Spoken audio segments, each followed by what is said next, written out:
1번 쉽지 않은 질문이니까 집중해서 보자고. 식물은 공기 중에 이산화탄소에서 얻은 탄소와 산소를 제외하면, 자, 식물 공기 중에서 이산화탄소에서 얻은 탄소하고 산소를 제외하면 나머지 대부분의 영양 원소를 토양에서 얻는다. 토양은 식물 뿌리가 있지. 그리고 미생물의 무기 영양소를 얻기 위해서 치열하게 경쟁하는 복잡한 생태계지만 식물과 미생물이 상호 이익을 위해서 공생한대. 자, 그러면 식물이 뿌리하고, 여기 지금 식물 뿌리하고 미생물이 무기 영양소를 얻기 위해서 치열하게 경쟁하는 거니까 얘하고의 경쟁. 그런데 문제는 경쟁인데도 공생을 하기도 한다. 경쟁이 대부분일 거야. 자, 식물은 탄수화물과 같은 유기양분을 미생물에게 공급하고, 자, 공생 어떻게 하라고 봐. 탄수화물, 이런 미생물에게 공급하고, 그 다음에 미생물은 식물의 토양의 양분을 좀 더 효과적으로 활용할 수 있도록 도와주는 거다. 그러니까 미생물이 토양에 있는 어떤 양분을 활성화되게 만들어주는 거야. 그러면 식물은 뿌리로 양분을 얻겠지, 그지? 그러면 식물이 얻는 건 양분이라고 치면 식물은 미생물한테 뭘 줘? 그러면 유기양분, 즉 탄수화물 같은 유기양분을 미생물에게 공급한다고. 공급해주고 그다음에 토양의 양분을 받으니까 공생이 되겠지. 그러면 이 첫 번째 문단은 식물하고 그다음에 미생물 사이에 공생관계, 즉 함께 도와주는 공생관계에 대한 이야기를 한 거야. 알겠지? 그 다음에 식물의 필수 원소 중에서 식물이 상대적으로 많은 양을 필요하는 9종류를 다량 영양소라고 한다. 다량 영양소. 그러니까 식물에게 필요한 영양소가 9종류가 있는데 그걸 다량 영양소라고 그래. 이 중에 하나인 질소는, 자, 여기 논의 대상이 질소거든. 질소는 식물의 단백질, 핵산, 엽록소 등의 구성 성분으로 쓰이기 때문에, 그러면 식물이 있잖아. 단백질 만들고 핵산 만들고 엽록소 만들고 뭐 이런 것도 할 때 질소가 그 안에 포함되어 있어야 한다는 얘기야. 식물의 생장에 큰 영향을 미친다. 대기의 78%가 질소. 질소 분자는 두 개의 질소 원자가 매우 안정적인 삼중결합 체계로 되어 있다. 대부분의 생물체는 질소 기체를 직접 이용할 수 없다. 이 삼중체가 안정결합이라고 그랬어. 안정결합. 그러니까 질소 분자는 두 개의 질소 원자로 되어 있고 이렇게 안정된 삼중결합이므로 그대로 질소를 이용할 수 없다는 거야. 그러면 뭔가 그 결합을 깨트려야 되잖아. 어떻게 하나 봐봐. 식물이 이용할 수 있는 형태의 질소를 얻으려면 공기 중에 존재하는 질소 분자를 반응성이 높은 다른 질소 화합물인 암모니아로 만들거나 질산염으로 변환하는 과정인 질소 고정이 필요하다. 그러니까 공기 중에 질소를 그대로 이용할 수 없으니까 암모니아 혹은 질산염으로 변화시켜야 한단 말이야. 그래야지만 질소를 이용해서 여기 나온 단백질, 핵산, 엽록소 이런 구성 성분으로 쓸 수 있다는 거야. 여기에는 질소 고정이 핵심 키워드가 되겠지. 자, 그 다음에 자연 상태에서 질소 고정은 주로, 자, 이제 질소 고정에 집중적으로 들어가는 거야. 생물학적 질소 고정에 의해 이루어진다. 그러니까 이건 무슨 공장에서 하는 것도 아니고 인위적으로 하는 게 아니야. 자연 속에서 하는데 봐. 이는 질소 고정 세균이 가진, 이 세균이 바로 질소 고정 효소의 촉매작용에 의해서, 위에 그랬으니까 미생물 얘기한 게 바로 그거야. 질소 환원되어 암모니아가 생성된다. 그러면 질소를 이용해서 암모니아가 생성됐잖아. 다른 질소 화합물로 바뀐 거지. 질소 고정 효소는 철 단백질과 몰리브덴 철 단백질이라는 두 개의 성분으로 구분할 수 있다. 자, 질소 고정 효소는 두 가지다. 뭐라고? 첫 번째 철 단백질과 몰리브덴, 아니면 철과 단백질, 아니면 몰리브덴 철 단백질 두 개의 성분으로 구분할 수 있다. 그러니까 질소 고정 효소는 두 가지가 있다는 얘기예요. 자, 둘 중에 하나만으로 촉매 활성이 나타나지 않는다. 자, 둘 중에 하나만으로 촉매 활성이 나타나지 않는다. 그래 둘 다 필요하다고. 자, 질소 고정 효소 2개 하나 그리고 요것도 2개 모두 필요하다. 2개 성분. 자, 철 단백질 ATP. 자, 여기 ATP 확인 한번 해볼까? 맨 뒤로 가봐. ATP가 뭐야? 아데노신 인산기 3개가 달린 유기화합물이다. ATP. 분해될 때 발생하는 에너지가 생물체의 생명활동에 사용돼. 그럼 ATP는 생물체가 생명활동에 사용되는 게 ATP라고 얘기하면 되겠지. 간단하게. 그지? 자, 그러면 ATP 지금 얘기했으니까 분해하여 ATP를 분해하여 얻은 에너지를 이용해서 몰리브덴 철 단백질에 전자를 공급하고 몰리브덴 철 단백질은 공급받은 전자로 질소기체를 환원시켜 암모니아를 생성한다. 자, 철 단백질로부터 시작했어. 이 순서 알아도 철 단백질 ATP를 분해해 가지고 그때 얻은 에너지를 이용해 가지고 몰리브덴 철 단백질에서 전자를 공급하고 이 몰리브덴 철 단백질을 공급받은 전자로 질소기체를 환원해 갖고 여기 지금 전자가 필요하단 말이야. 이 전자가 어디서 왔는지 봐봐. 여기 지금 몰리브덴 철에 전자를 공급했다 그랬지. 그 에너지가 ATP 분해할 때 자, 그렇게 해서 순서대로 간단 말이에요. 여기 정보를 좀 잘 알아도 철 단백질이 하는 거야. 마지막에는 질소화합물 암모니아가 생성된다.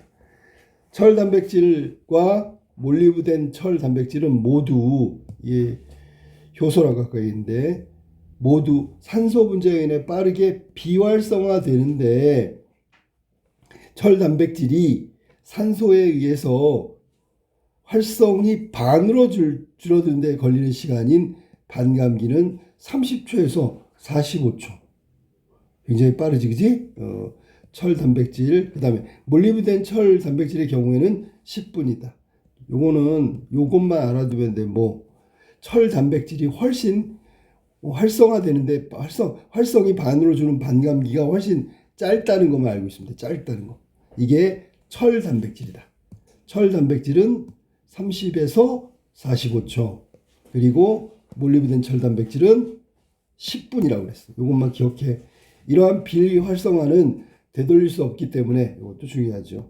다시 되돌릴 수 없기 때문에 질소 고정은 산소가 없는 환경에서 이루어져야 한다. 그런데 질소 고정에는 많은 양의 에너지가 필요하고 이 에너지는 산소 분자가 존재할 때 효율적으로 작동하는 세포호흡 과정을 통해서 생산된다. 세포호흡 과정이 있으면 많이 생산되는 게 에너지란 말이야. 질소 고정에 필요한 건 에너지고 그 에너지는 산소 분자가 존재할 때 효율적으로 작동하는 세포호흡 과정에서 생산된다 그랬어. 에너지 생산은 세포호흡 과정. 생물체는 질소 고정에서 산소와 관련된 딜레마를 해결하기 위해서 질소 고정에서 산소와 관련된 딜레마.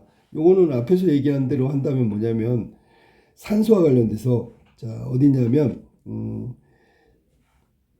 그러니까 여기서 이 딜레마는 뭐냐면 이런 거야. 산소가 없는 환경에서 이루어지는 게 질소 고정이야. 질소 고정이라는 게 산소가 없는 환경에서 이루어져야 되는데 근데 그러려면 에너지가 필요한데 그 에너지는 있잖아. 산소 분자가 존재할 때래. 그러니까 이게 지금 산소 분자가 존재하면 에너지는 만들어지지만 질소 고정은 안 되고 질소 고정을 하려면 산소가 없는 환경에서 가능하다고. 두 가지가 충돌하잖아. 그지? 이러자 질소 고정을 하려면 산소가 없어야 되고 에너지를 만들려면 산소가 있어야 되고 이게 딜레마라는 얘기야. 해결하기 위해서 다양한 전략을 개발했는데 그게 바로 질소 고정 세균의 하나인 뿌리옥세균과 콩가식물의 공생이 대표적이다. 그러니까 저 딜레마를 해결하는 건 뿌리옥세균과 콩가식물의 공생. 요게 해결책이라고 보면 돼. 그리고 나서 질소 고정 세균 대부분은 토양에서 독립생활을 하고 일부만은 식물과 공생관계를 형성한다. 일부라 그랬어. 대부분 질소 고정 세균은 독립생활을 하는데 일부만 질소고정 세균의 일부만 식물과 공생하는데 뿌리옥 세균이 그거에 해당되고, 자, 한정된 종류의 숙주 식물로 하여금 뿌리혹을 형성하여 하게 하여 공생하게 한다. 뿌리옥 세균은, 자, 뿌리옥 세균이 뿌리혹을 형성하는 거야. 뿌리옥 세균은 토양 속에 단독 생존할 때는 질소 고정을 하지 않지만 콩과 식물의 뿌리혹 안에서 세포 내에서 박테로이드라는 형태로 존재할 때, 그럴 때는 질소를 고정하는 일을 수행한단 말이야. 그러면 얘가 조건이 되려면 어떻게 되냐면 뿌리옥 안에 세포에 박테로이드라는 형태로 존재하면 질소 고정이 일어난다고. 뿌리옥 세균은 ATP를 생산하는 데 필요한 대사연료인 탄수화물, 자, 그러면 ATP를 생산하려면 연료가 뭐냐면 대사연료가 탄수화물이야. 콩과 식물로부터 공급받고 질소 고정을 수행하여 암모니아를 콩과 식물에 공급한다. 위에서 나왔던 공생관계를 지금 설명하고 있는 공생관계. 자, 뿌리옥 세균은 탄수화물을 콩과 식물로부터 공급받고, 자, 탄수화물 공급, 아까 위에서 나왔던 거야. 탄수화물을 공급받는 거고, 그 다음에 이 질소 고정을 해주고 뿌리옥 세균이 암모니아를 콩과 식물의 양분으로 제공한다. 근데 조건이 뭐라고? 뿌리옥 세포 안에 있는 박테로이드라는 형태로 존재할 때만 질소 고정이 일어난다고. 그리고 뿌리옥 세균은 뿌리옥을 형성하는데 필요한 게 뿌리옥 세균이란 말이야. 됐지? 자, 콩과 식물은 뿌리옥 세균과 화학적 신호를 주고받으며 뿌리옥을 형성한다. 자, 뿌리옥 세균은 뿌리옥을 형성하는데, 자, 화학적 신호를 주고받는데, 콩과 식물의 뿌리가 뿌리옥 세균을 끌어들이기 위한 화학 신호를 내보내면, 자, 누가 누구를 끌어들여 봐라. 콩과 식물의 뿌리야. 뿌리가 뿌리옥 세균을 끌어들여. 그리고 박테로이드로 존재하면 질소 고정이 일어난다 그랬지. 그러려면 끌어들여야 되는데 화학 신호를 보내면 토양 속의 뿌리옥 세균이 이에 반응하여 뿌리털에 오게 되는 거야. 그러면 뿌리옥 세균이 뿌리의 피증의 세포 분열을 촉진시키는 물질을 방출하면, 자, 뿌리옥 세균이 뿌리 피증 세포 분열을 촉진하는 물질을 방출하면 뿌리털의 끝이 굽어지고 세포벽의 일부가 분해되어 세포막에 함입되면서 가느다란 관의 형태의 구조인 감염사가 된다.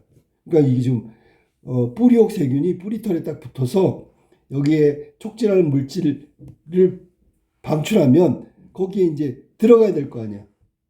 그러면 감염사가 형성된다. 이 감염사에 있는 실 같은 게 형성된다는 그런 얘기야. 감염사는 뿌리의 피층 관통의 안쪽으로 신장하면 이게 넓게 퍼지는 거야.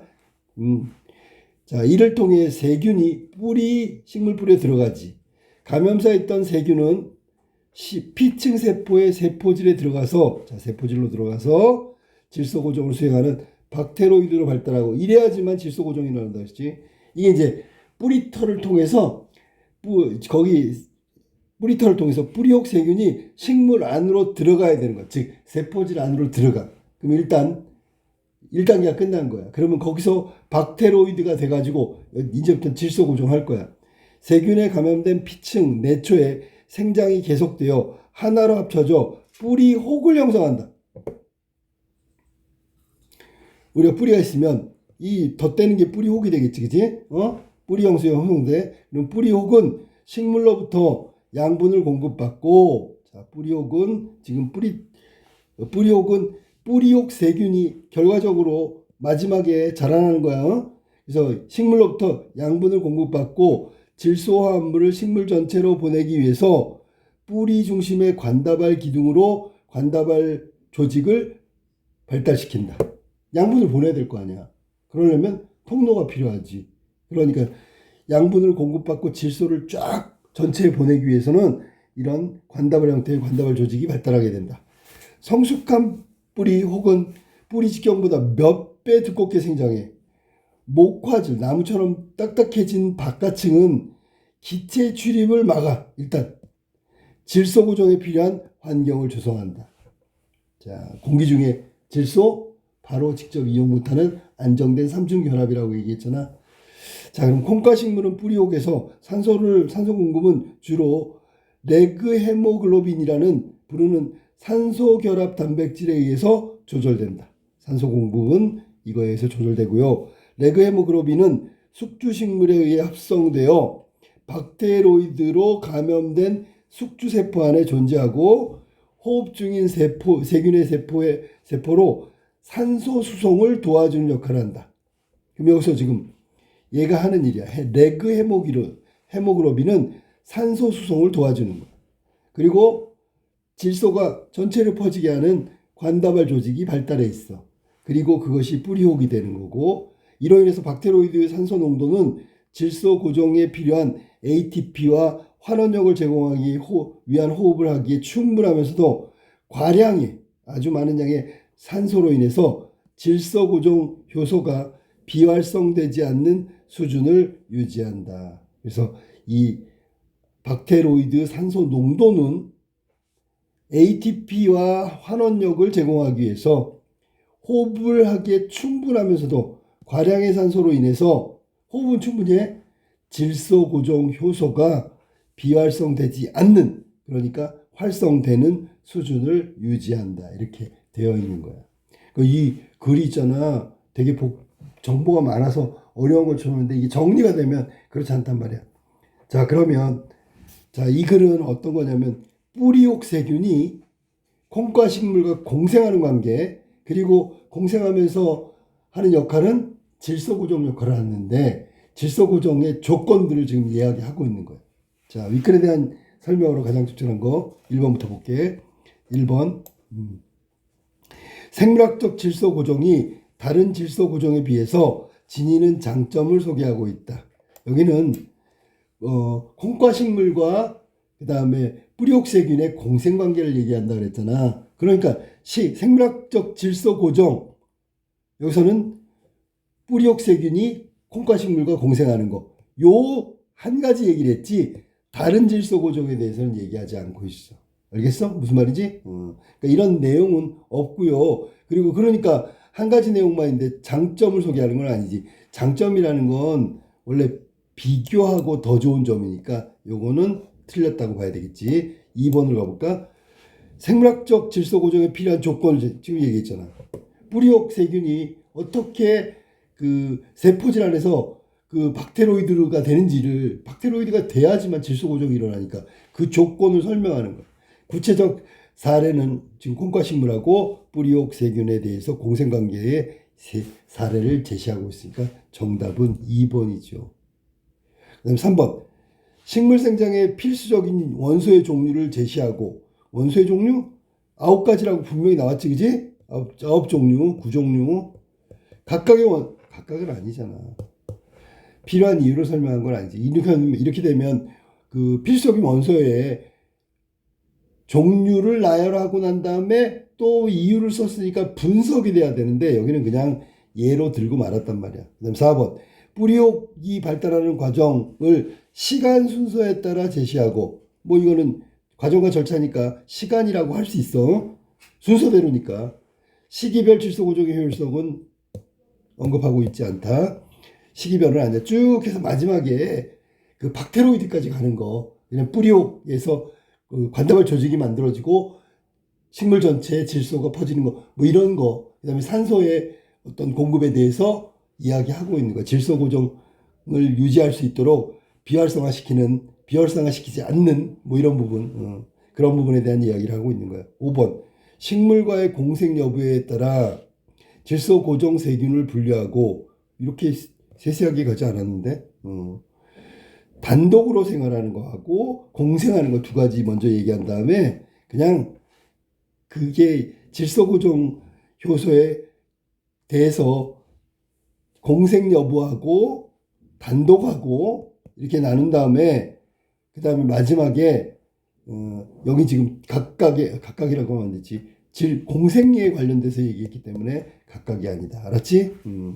정답은 지금 보니까 2번이 맞고 나머지는 틀린 부분이 막 나오고 있어. 자, 2번. 윗글의 내용과 일치하지 않은 걸 찾아보세요. 1번. 자, 뿌리옥 세균은 박테로이드로 변화하여 레그 헤모글로빈을 합성한다. 자, 틀렸어, 일단. 왜냐하면 이거는 레모글로빈은 숙주식물에서 된다 그랬어. 숙주식물. 이해됐니? 그러니까 뿌리옥 세균이 박테로이드까지 가는 거 이야기했는데 레그 헤모글로빈은 숙주식물로부터 합성된다고 얘기했지. 그런데 이게 두 가지가 따로따로인데 숙주식물을 빼놨기 때문에 1번이 틀렸다. 2번 뿌리옥세균과 콩가식물의 영양분을 교환하는 즉 서로의 이익을 해서 공생이라 그랬지. 그러니까 이거 맞는 거고 공생관계니까. 3번 식물의 대기 중의 질소를 이용하기 위해서 그대로 이용 못하는 3중 안전결합이라고 했으니까 질소 고정이 필요하고 질소 고정해서 하는 경우에 대해서 지금 예로 들은 거야. 뿌리옥세균과 콩가식물 그 예를 든 거야. 자, 그 다음에 4번 질소는 핵산과 엽록소로 구성하는데 쓰이는 필수 요소다. 이거 본문 중에 나오지. 질소는 핵산, 그 다음에 질소는 또 하나 더 있는데 뭐였었지? 이 두 가지 있나? 식물의 핵산과 그렇지. 식물의 핵산과 엽록소를 구성하는데 필수란 말이야. 그러니까 질소가 필요하다고. 대기 중에 78%인데 바로 다이렉트로 식물이 이것을 할 수가 없어. 그러니까 질소 고정을 해야 된단 말이야. 이것도 맞았고요. 5번 뿌리옥 세균은 식물과 공생하지 않고 토양에서 단독으로 생존하기도 하지. 두 가지로 나눴잖아. 세균은 토양 속에서 단독으로 생존하기도 하고 이렇게 공생관계를 맺기도 한다. 두 가지가 있다 그랬어. 정답은 1번이 지금 틀렸고 레그 헤모글로빈은 숙주식물로부터 합성하는 거야. 3번 기억의 의미를 의미하는 바로 가장 적절한 것은 뭘까요? 기억 한번 보세요. 기억이 뭐냐면 질소 고정의 딜레마 아까 선생님 설명 다 했는데 질소 고정의 딜레마는 자 볼까? 산소와 관련된 거고. 자 보세요. 자 질소 고정은 산소가 있으면 비활성화가 돼. 알았니? 그런데 에너지를 얻으려면 또 호흡이 필요해. 이게 양쪽이 다른 거야.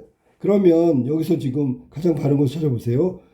질소 고정 효소에 있는 두 종류의 단백질이 산소로 인한 반감기가 다른 것. 이거 뭐 내용은 있다고 하더라도 이거 뭐 30초부터 45초가 있고요. 그 다음에 10분짜리가 있어. 이게 철 단백질은 이렇게 짧지만 거기 나오는 몰리브덴 철 단백질 이거의 경우에는 10분으로 다르다고 나왔지, 그지? 근데 이건 딜레마가 아니야. 단백질의 산소가 줄어드는 것 시간만 다를 뿐이지. 딜레마는 이게 지금 어떻게 할 수가 없는 게 딜레마라고 했잖아. 자, 그 다음에 2번 봐봐. 질소 고정 세균이 에너지를 생성할 때와 질소 고정을 수행할 때 틀렸잖아. 모두 산소가 필요한 게 아니지. 질소 고정 세균이 질소 고정을 할 때는 산소가 필요 없다 그랬잖아. 그지? 질소 고정할 때는 에너지를 생성할 때는 세포가 세포 활성화가 돼야 되는 거니까 그때는 필요해. 하지만 질소 고정일 때는 산소가 있으면 비활성화되니까 안 되지요. 이것도 틀렸고. 3번 질소 고정에 쓰이는 에너지를 얻기 위해서 필요한 산소가 질소 고정 효소의 활성을 그렇지. 자 봐봐. 에너지를 얻어야 돼. 그런데 산소가 있잖아. 활성을 억제한단 말이야. 이게 딜레마죠. 그럼 산소가 있어야지 에너지를 얻는데 있으면 또 질소 고정 효소 활성을 억제한다고. 질소 고정 효소가 있어야지 질소 고정이 일어나는 건데 이게 딜레마라고 얘기한 거야. 정답은 그럼 3번이 딜레마다. 그다음에 4번 질소 고정 효소의 촉매작용이 일어나는 산소의 농도는 질소 고정 세균의 호흡을 불가능하게 한다. 여기는 지금 4번 같은 경우 봐봐. 산소 농도가 있잖아. 이거를 가지고 질소 고정 촉매 작용을 한다 그랬어. 그런데 이 질소 고정을 하려면 산소 농도가 유지돼야 되는 거예요. 유지. 그래야지만 질소 고정의 촉매 작용이 일어나는 호흡이 가능한 거지. 그러니까 산소 농도가 일정해야지만 호흡이 가능하고, 호흡이 가능해야지만 질소 고정 효소의 촉매 작용이 일어난다고. 그러니까 이 산소는 농도가 있잖아.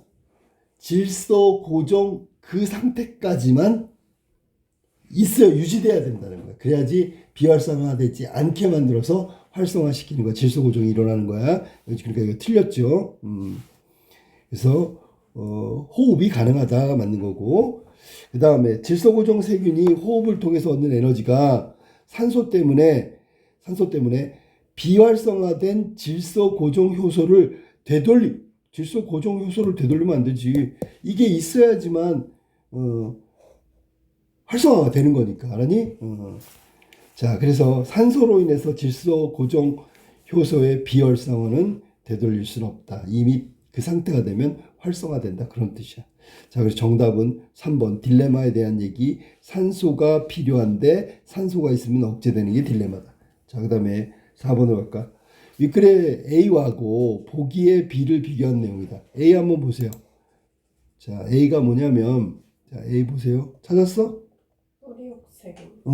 뿌리옥세균. 이게 뿌리옥세균이고, 그 다음에 나온 게 B는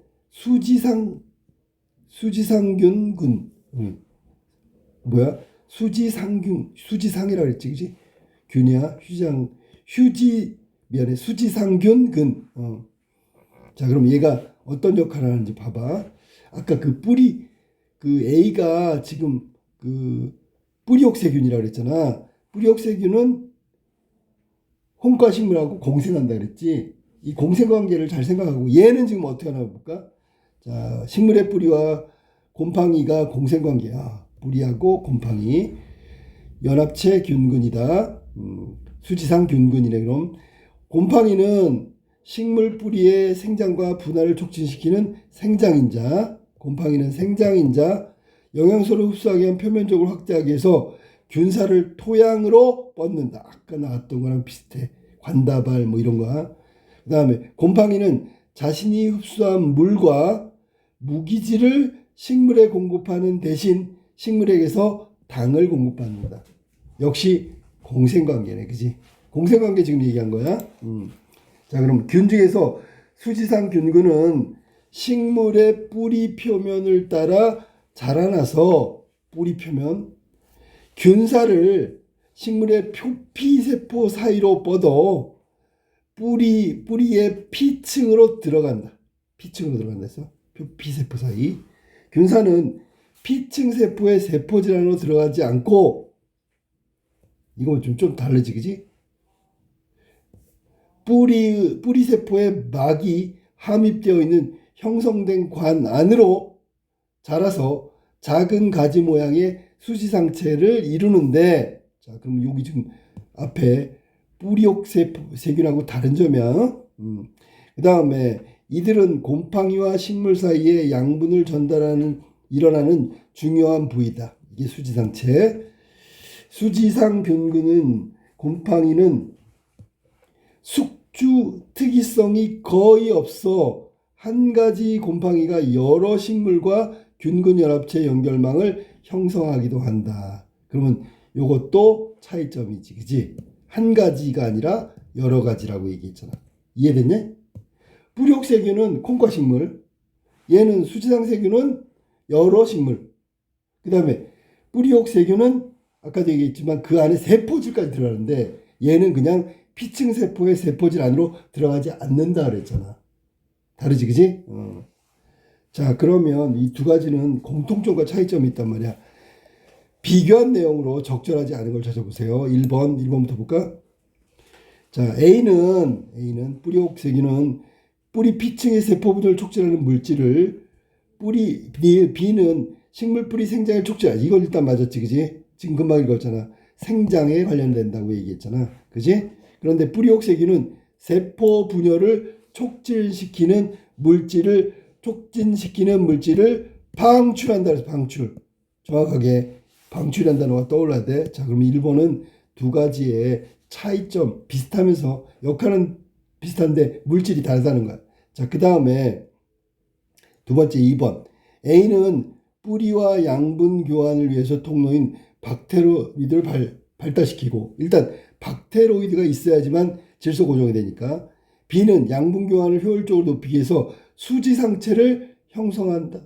자, 양분 전달하는 부위가 수지 상체라는 건 지금 여기 나왔는데, 양분 교환의 양분 교환의 효율을 높인다. 그렇지. 바로 위에 나와서 수지 상체. 자, 어디 있어? 여기지. 수지 상체는 자, 양분의 중요한 부위고, 그 다음에 곰팡이와 식물 사이에 양분을 전달하여 일어나는 중요한 부위다. 됐죠? 그 다음에 식물과 양분 교환을 통로인 통로가 박테로이드야? 아니잖아. 질소 고정을 하기 위해서 박테로이드 상태가 돼야 된다 그랬잖아. 그지? 박테로이드 상태가 질소 고정을 위한 조건이야. 기본적인 조건. 통로가 박테로이드는 아니지. 그다음에 3번. A는 뿌리의 외부에서 내부로 이동하여 식물의 양분을 흡수하게 해주지. 뭐야? 뭘 흡수하게 해줘? 박테로이드가 발달해서 질소 고정되면 식물에 질소 화합물이 공급되지. 됐지? 질소 화합물의 공급. B는 뿌리 외부의 토양으로 뻗어 균사를 활용하여 식물의 양분을 흡수하는 데 도움을 주는 거죠. 맞았어. 흡수한 물과 무기질이라 했어. 물하고 무기질. B는 물하고 무기질을 공급하는 거고, A는 지금 금방 얘기한 대로 A는 질소 화합물이 되겠지. 질소 화합물을 공급하는 거야. 자, 그래서 맞았고요. 4번. A가 특정 종류의 식물의 공생관계. 아까 콩과 식물이라고 분명히 얘기했고요. 특정 종류의 식물. 근데 B는 다양한 식물. 이미 얘기했던 거 5번. 읽으면서 해야 돼. 그러니까 A가 감염사를 통해서, 그럼 여기는 균사겠지요.